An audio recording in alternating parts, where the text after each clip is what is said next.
Hello, Trinity family. My name is Deb Nielsen, and thanks for joining me for Hymns of Hope. This week is Holy Week, where we think about Jesus' journey to the cross. The hymn that I have chosen this week is called The Old Rugged Cross, a favorite of many of ours. And here's the story behind the hymn.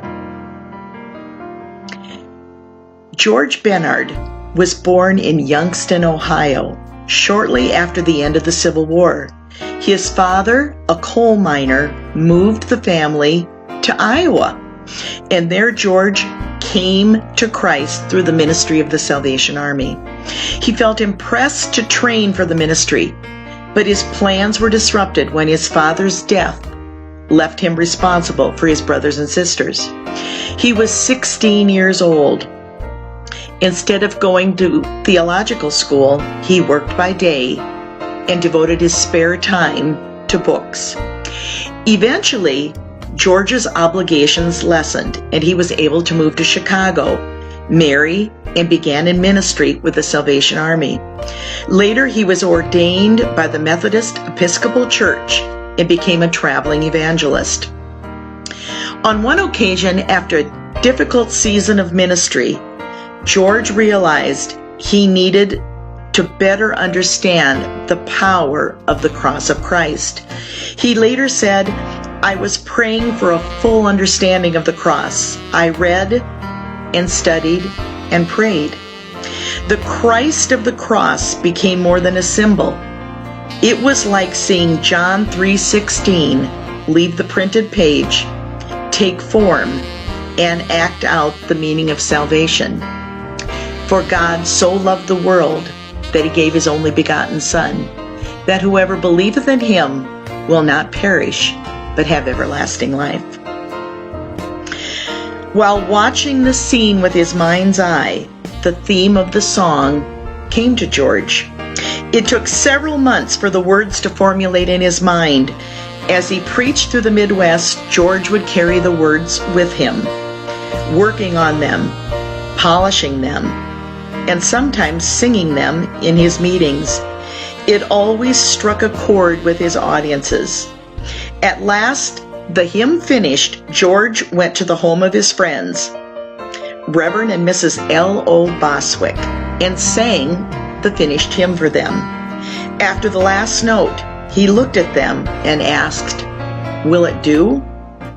The Boswicks were so moved that they helped pay the fees to have it printed, and it soon began appearing in hymn books across America. George continued his ministry for 40 additional years following the writing of this hymn.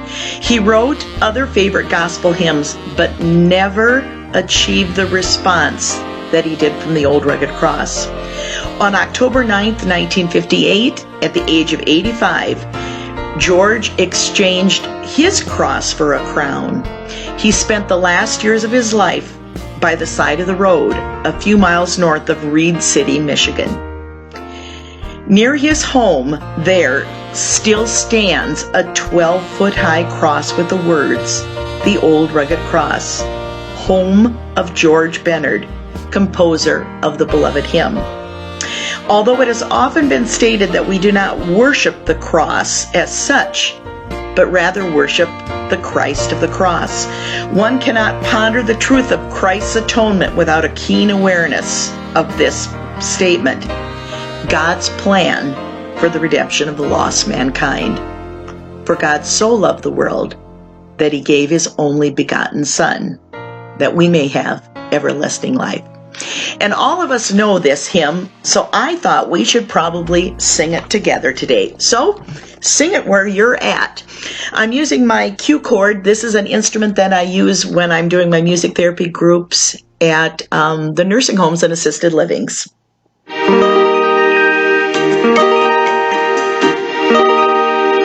On a hill far away stood an old rugged cross, the emblem of suffering and shame.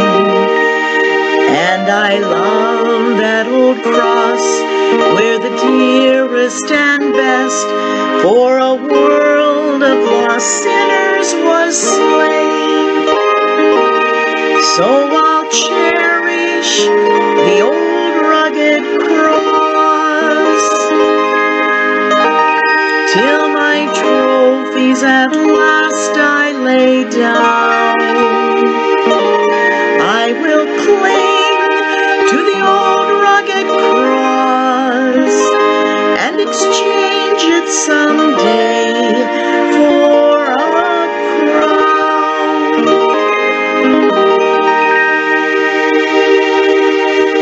So as we take our journey to the cross this week, may we remember the sacrifice that Jesus did for us so that we might have everlasting life.